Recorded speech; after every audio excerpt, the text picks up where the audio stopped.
Hello everyone, have a last day I am Vietnamese.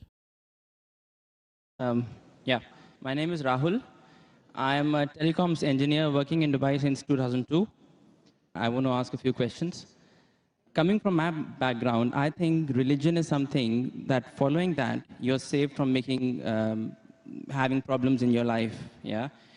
Um, my first question is, I recently read a report by a doctor saying that because of marriages in first cousins in Islam, it leads to a higher probability of the fetuses being born as handicaps. Yeah, it increases the probability of the babies born without hands or without legs. So if it was something that could potentially cause harm, it should not have been allowed in Islam. Another point I would like to add to the same question is recently I suffered a little bit of a BP, and I went to the doctor, and the first thing he said to me is that stop eating red meat, which is again allowed in Islam. So I would think that if these things could be harmful to the human body, these should not have been allowed by who has created us. So if you can clarify me on that. The brothers asked two questions. The first question that is talking about consanguineous marriages. Consanguineous marriages means marriage between close relatives. In English, it's called as consanguineous marriages. And in consanguineous marriages, medical science tells us today, there are high chances of genetic problems. And I do agree with the brother. Yes. So why does Islam permit that? Yes. It's clearly mentioned in the Quran in Surah Nisa, chapter number 4, verse number 22 to 24, the woman who you can marry and the woman who cannot marry is mentioned there.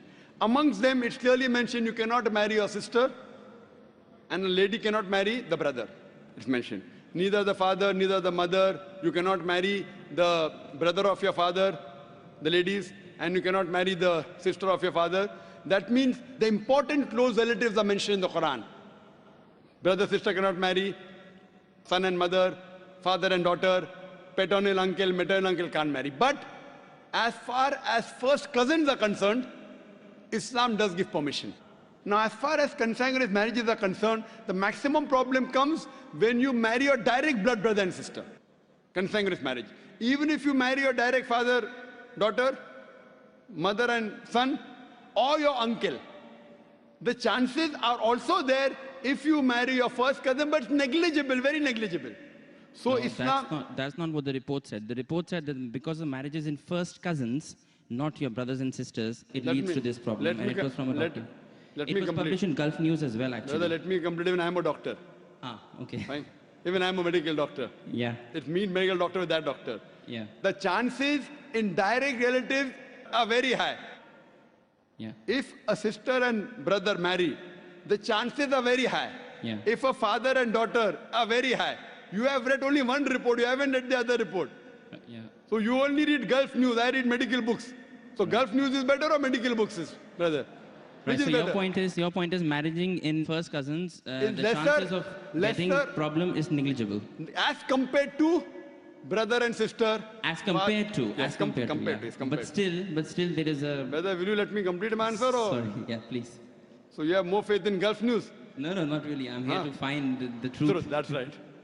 So what you realize that consanguineous marriage, and I agreed with you. I didn't say it's not there. Yeah. So I'm not trying to beat around the bush. But compared, it is negligible compared to direct blood brother and sister. Now, I do agree that there are medical genetic problems in various ways.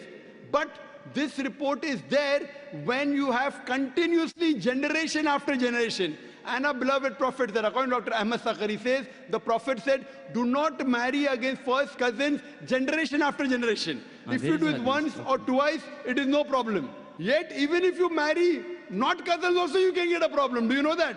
Yeah, that. So that doesn't mean that you stop marriage only. Right, so there is a hadith which says that do not do it generation after generation. Yes, but otherwise, generally there's no problem.